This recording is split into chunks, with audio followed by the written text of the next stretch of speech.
Здраво на сите и добредојавте во уште една епизода на Пулсот на младите. Подкастот каде што отворено разговараме на теми што навистина не засегаат, не мотивираат и не предизвикуваат да размислуваме. Јас сум вашиот водител Петар Јошевски и во оваа епизода на Пулсот на младите разговараме со една младо девојче чие срце чука во ритмот на сцената. Марија Мургалска.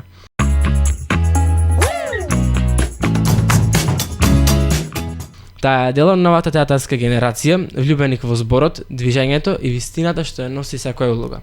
Ќе зборуваме за тоа како се заљубила во театарот, што значи да се биде дел од алтернативниот проект на Штрих случајот Јаболко и како изгледаат подготовките за еден од најголемите предизвици на секој млад актер, приемниот испит на факултет. Со Марија ќе нурнеме длабоко во несигурностите, страстите и соништата што ги носи патот кон професионалната сцена. Ако некогаш си размислувал или размислувала да се искачиш по неа, ова епизода е токму за тебе. Здраво Марија, добре дојде во студиото на Радио Пулс и добре дојде во чукањето на Пулсот на младите. Добре те најдов, ти благодарам за поканата. Нема на што. Многу ми е мило што сум овдека. И мене ми исто многу мило. Сега сакам да ми кажеш кога првпат почувствува дека театарот е тоа нешто за тебе. Тоа не беше некој спектакуларен момент. Мислам, знаеш како што е на филмојне, не знам, дека сите звезди ти се реда и ти само се чувствуваш повикувана. Кај мене беше многу тивко и многу полека. Мислам, тоа беше во основно училиште, нели, кога првпат се појавив на сцена. И тогаш ние на реплика не ми значеше ништо, туи ние на сцена не гледав како голема.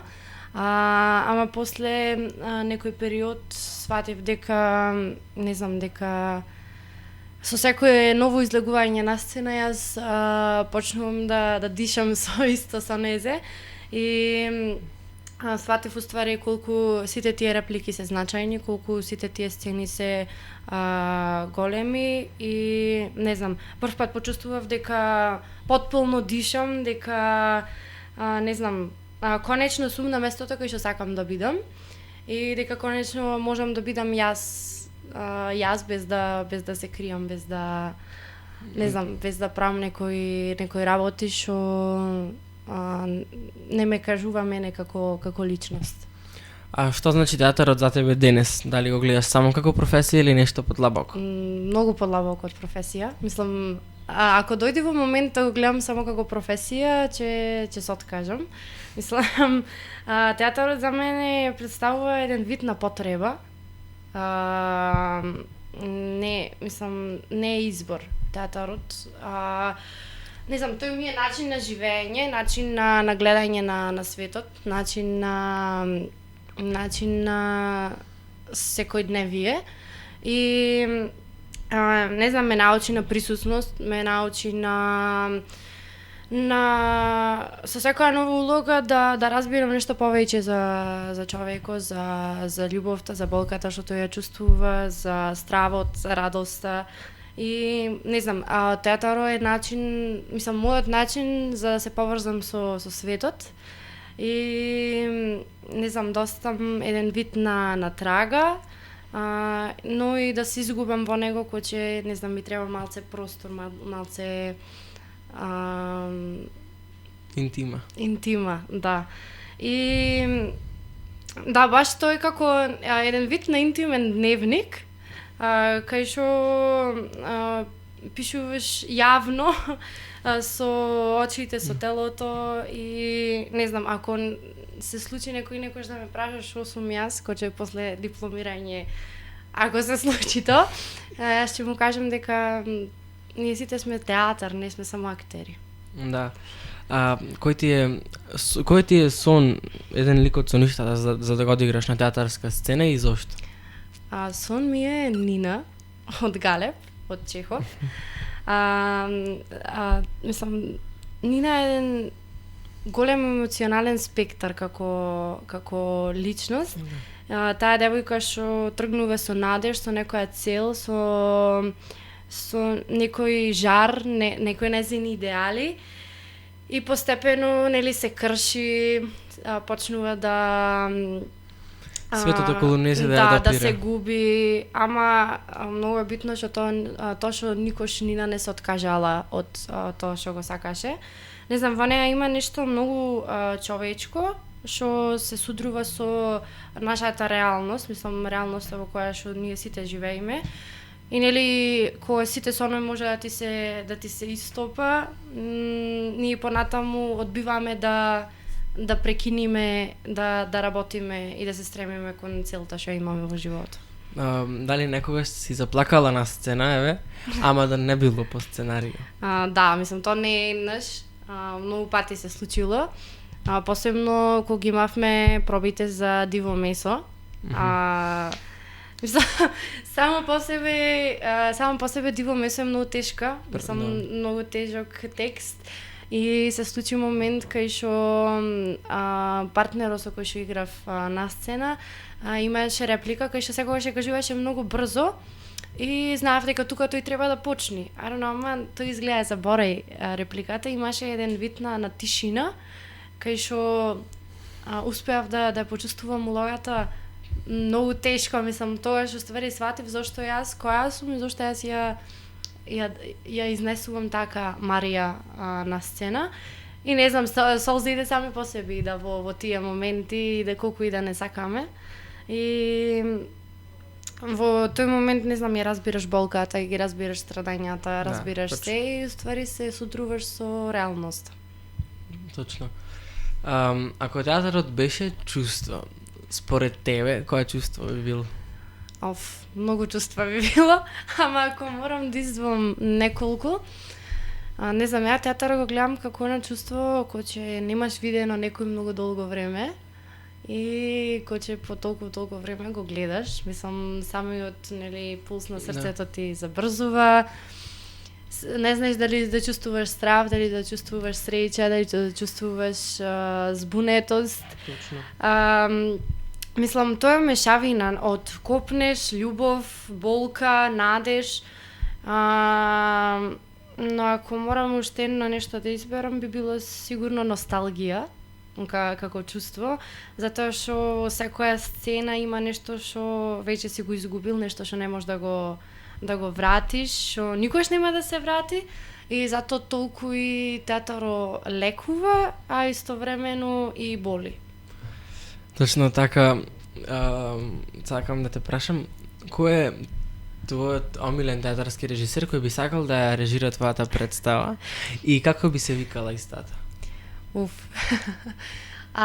Режисер, ако морам да бирам, мислам, од домашна сцена би го одбрал Игор Иванов да ми го режира филмо.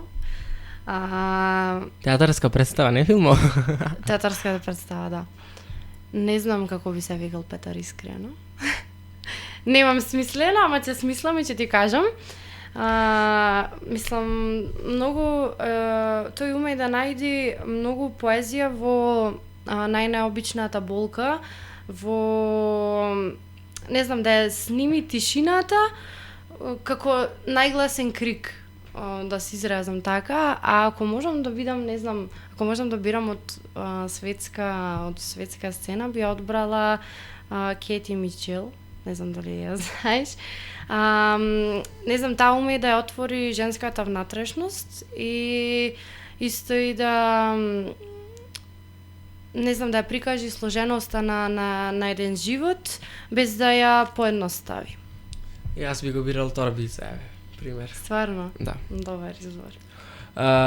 Што мислиш, надвор од темава, која би била тематска песна на твојата представа? Со која представа би се отворила? Со која представа, со која песна? Не знам, нешто од Моцарт дефинитивно, или од не знам, чекај. Од Јулија Јаговица Марија. Никако. Не, или да, може. Може, да. Ете, гледаш, не размислив на тоа. Да, сакам да те прашам, дека, многу мина веќе има слушнато за Штрих. Да. Ама за тие што не знаат, што точно представува таа организација? Штрих е организација од млади луѓе, мислам млади актери и режисер Борис. Поздрав. Поздрав до Борис. Што работите на театарски представи, мислам тие си се независни Да. како организација. И има тука една многу поврзана реплика со штрих и што гласи: ако никој не ми дава сцена, сам ќе си ја направам. И не знам, многу кул луѓе, многу кул здружение, тие се, не знам, полни со љубов, полни со страст кон театарот, кон сцената и со нив имаш простор да бидиш ти, да бидиш гласен, да бидиш ранлив, да бидиш луд и не знам, мислам супер кул луѓе, не знам што да речам друго. Раскажи ми нешто повеќе за случајот Јаболко со штрих што го имавте во Стровија. Да. И што научи од тоа искуство? Значи, случајот Јаболко се случи многу Непланирано. Да, нас ни се јавија со Вања, демек ни треба 2 волонтери во Стровија, че има актерска екипа што ќе спрема перформанс, пошто тогаш беше фестивало за уметници и едно друго. Да. И ние, јас и Вања бевме као можеме да волонтираме, да. И појдовме таму, скроз со никаква мисла дека и ние би биле повикани, нели, да играме во перформансот, да. Си појдовме како најобични волонтери, мислам, сепак бевме околу актерите ако му требаше нешто. И дојде денот за тркалезна маса и нели ние се нуваме, пошто не праша кај планирате да се запишете на факултет. И јас и Вања, пошто двајцата планиравме да се запишеме на драмски. И знаеш, го гледавме цел тој процес со цел да извлечиме нешто од целата ја припрема на перформансо и се нуваме ние на тркалезна маса и Борис дели текстови, нели? И ги читаа текстовите, тие претходно го имале играно перформансот на друго место. И сега беа само додавани некои делови и некои делови му беа сменети, кај што нели имаш додадени нови улоги што немаше кој да ги игра. И го читаме текстот, знаеш, секој си го знае веќе текстот, јас и Вања гледаме како што и Борис ни вика: "Абе дечки, вика, да не сакате вели да се вметните во перформансов, да ги играте улоги што знаеш што ги немаме." И нас, нели, ние не сакаме да одбиваме таква шанса. И ништо, после тоа, нели, се спремавме, тоа беа 7 дена напорна работа.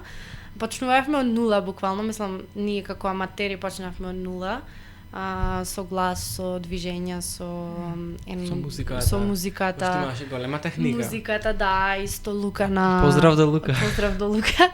Да, сето се правеше во моментот на лице место со реквизити што од представата. Природни реквизити, значи користевме камења, користевме стапчиња и сето беше така во некој таков стил, ама и самиот перформанс е таква некоја тематика, мислам за тие што не знаа, се работи за црквата и богомилите на почетокот и после тоа како тоа истото владеј во денешно време, во реалниот свет. Е многу поучна представа, многу добро изрежирана и така цел тој процес, после цел тој процес научив многу работи. Мислам, не знам, тие се гласо на младите што влијат, мислам, што кажува дека нештото не треба да се стрпи до дипломирање, буквално. И не знам, вакви иницијативи како нивната, да вметна аматери во самиот перформанс, мислам дека може многу да ги охрабри младите во поглед на тоа зашо би се пренасочиле тие понатаму, пошто јас до тој перформанс се двоумев дали сакам да одам на драмски, дали сакам да бидам тоа, ама после цел тој процес и после целата работа и дружба со нив, сватив уствари дека да, за овде припаѓам. И после тоа научив многу работи, значи од не само театарски аспект, туку научив многу работи од како индивидуа сама за себе, мислам како човек, како личност, затоа што целото време што го имавме измеѓу проби, измеѓу прајање на цел тој перформанс, беше дружење, беше стекнување на нови знања, мислам тие ги споделуваа нивните искуства, пошто знаеа дека ние се двоумиме и цело време кога се правеше муабет за на факултет ни ги кажуваа и добрите страни, и лошите страни, на што да внимаваме, на што да се посветиме. И ден денеска, мислам сега во припремите за на факултет, тоа има многу големо значење за мене. Како мислиш дека вакви проекти како случајот Јаболко на Штрих влијаат врз театарската сцена кај младите? Ваквите сцени, значи, како што кажав, многу ги охрабрува младите, првично, за да се посвети, да се вклуча на овој театарски свет, да го наречам. Ама и исто така им даваат многу простор за истражување, многу простор за грешки, за експериментирање и сето она што е, нели, суштинско за еден уметнички развој. И освен тоа создаваат, не знам, публика што е гладна за нешто поинакво, пошто нивните представи, перформанси се нешто поразлични од нели секојдневните и не е нешто измислено, туку е вистинско, вона што сега ние живееме. Фактички е живо и е сегашно. И затоа мислам дека нивната иницијатива за сето ова, за перформансите и за новата представа, мислам Снег. Во режија на Зоја. Во режија на Зоја, да. Мислам дека, не знам, јас како млад човек што се занимава со театар, ми отвори некои многу други гледишта кон театар, кон сите тие, знаеш, прашања околу сцената, околу театар. И дали имаш некоја внатрешна шега што можеш да ја споделиш или некој момент од пробите за случајот Јаболко што нема да го забориш? Па, внатрешна шега не се сеќавам дека имам, ама Ане Блажевски, еден од актерите, цело време носи конверс. Мислам, цело време на него има конверс негде. И тоа ни беше шега као демек, ајде, спонзори баравме од конверс на Ане. И исто така и работеше на еден постер со бебиња. И Мацко цело време нешто го буцкаше за постерот со бебиња, а после тоа ствари тој постер стварно излезе и беше Скопје негде клаен на билборд, така нешто, да, што беше многу јако. Дали случајот Јаболко те промени како човек, а не само како актер? Да, дефинитивно ме промени како човек. Мислам, сите тие интимни муабети што ги правевме со екипата на Штрих. Мислам, индивидуално ми даде многу поиќе самодоверба, многу поиќе ме натера да размислувам подлабоко, да ги гледам нештата од некој така друг аспект и да размислувам во сегашно време. Мислам да размислувам за сега јас, без да имам некој врежан страв за иднината, како ќе биде, што ќе биде, зашто ќе биде. И дали ќе биде. И дали ќе биде, да. И не знам, тоа е некоја селф-рефлексија, што ако некој може да ја практикува, би му препорачала затоа што е многу добро. Да, знам дека сега се припремаш за приемниот испит на факултет. Како изгледа тој процес за тебе? Дали некој ти помага? Што имаш одобрено за монолог? Цел тој процес е интензивен. Значи, многу напнат. Постојано сум на раба помеѓу сомнеш и страст. Значи, секој ден ти е нов предизвик. Исто, не знам, се будам со реплики во глава, си легнувам со анализи во мисли, мислам, сето тоа некои последици од целото тоа спремање. И морам да кажам дека не е лесно, ама е многу длабоко исполнувачки. И не знам, тоа е исто, јас го гледам како да си заљубен, затоа што си спремен да даеш се, но и си уплашен дали си доволно добар за истото. И не знам, постојано ги прашувам сите шо ако, мислам, шо ако не биде, ама на сите тие прашања јас не се откажувам на крајот. И не знам, овој процес, самиот процес ме учи на дисциплина, на грижа за себе, и гледам не само да го испорачам, туку и да го одржам истото. Да, а со кого го вежбаш монологот за... Петар, јас немам најден монолог. Мислам вака, имам неколку монолози во глава, не знам, се уште разгледувам точно кој би сакала да го прикажам на приемниот. А иначе се разгледувам монолози со Маријан, од Маријан Штрих. И од Штрих. Не знам, прво барав текстови што звучат мојкно на почетокот, ама после тоа сватив дека не ми треба монолог што ќе ги импресионира тие што се во комисија, нели?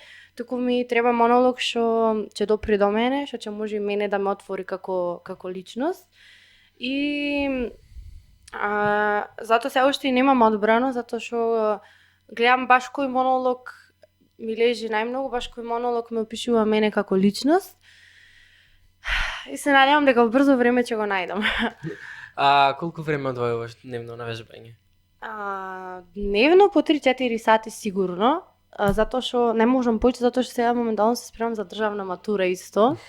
И ако не ја положам, ако не ја положам државната матура, џабе се спремам за наприемен. И не знам, просечно значи по 3-4 сати активно, а дали е тоа во читање на книга, дали е тоа во разгледување на монолози, дали е тоа во пробување на монолози пред огледало, значи секој ден е различен. Но да, се обидувам да одвом 3 до 4 сати дневно, затоа што мислам дека многу е битно да се одржи тоа, нели, секој ден помалце, за на крајот пред приемен кој ќе треба да излезам, да не ми дојде сето наеднаш, да.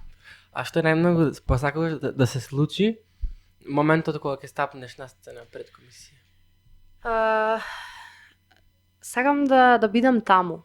Мислам, не да глумам, не да му се допаднам, туку сакам да присуствувам во самата своја вистина. Не знам, сакам кога ќе кажам реплика да ја почувствувам како прв пат да ја кажувам. Мислам, не знам, ако го успеам тоа, знам дека почувствувале и тие. И сакам да ми се треса колената нормално, но и да знам зашто сум таму. И ако, мислам, на крајава не очекувам совршенство, туку очекувам искреност. Да, што мислиш, што професорите или комисијата најмногу гледаат на приемниот испит? Талентот или нешто скроз друго? Талентот го гледам јас само како влез. Мислам, она што истински се гледа на приемен, мислам, јас сакам да мислам дека она што истински се гледа на приемен е тоа колку си подготвен да се откриеш, да се промениш, да примаш и да даваш. Мислам, гледаат очи што слушаат, глас што лаже и нели тело што не се срами да зборува. А најмногу гледаат нели човек. Да. Што би им препорачала на оние што сонуваат да бидат на местото на приемниот испит еден ден?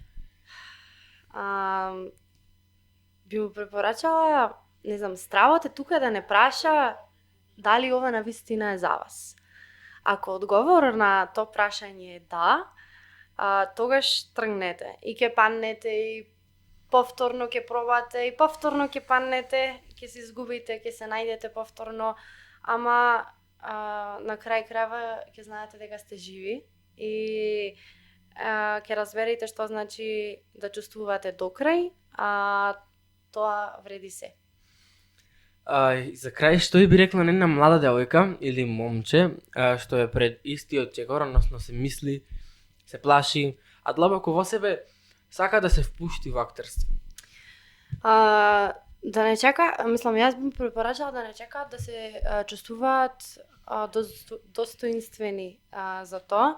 Мислам, да тргнат и да учат во движење. Театар не бара совршенство, туку срце. И ако го имаат тоа, мислам, ќе го најдат својот пат. И исто, секој глас вреди, тоа е многу битно да го знае дека секој глас вреди и само треба да се осмелиме да го пуштиме и ете да не ни е страв да излезе тој глас од нас. Марија, ти благодарам што денеска беше со нас и што искрено го сподели твоето искуство. Сигурен сум дека многу ми ќе слушнат оваа приказна. Ти благодарам, Петар, на поканата штинаш. Се надевам дека се гледаме во иднина. Нема нешто, пак ќе се видиме. И така, драги слушатели и гледачи, низ разговорот со Марија го почувствувавме пулсот на еден млад човек кој не се плаши да сонува гласно, на сцена, меѓу проби, аплаузи и тишини. Слушнавме што значи театарот за неа, како изгледа магијата на штрих и колку храброст бара патот до приемниот испит. Но и колку убавин има тоа кога си искрен со себе и со сцената исто така. Ако ви се допадне оваа епизода, споделете ја на пријател кој се двоуми да го следи својот артистички глас. Некогаш токму еден разговор е се што треба за да се охрабриш. До следната епизода, останете креативни, останете храбри и никогаш не ја потценувајте моќта на младите. Слушајте го Радио Пулс, затоа што Радио Пулс никогаш не спие. Се гледаме.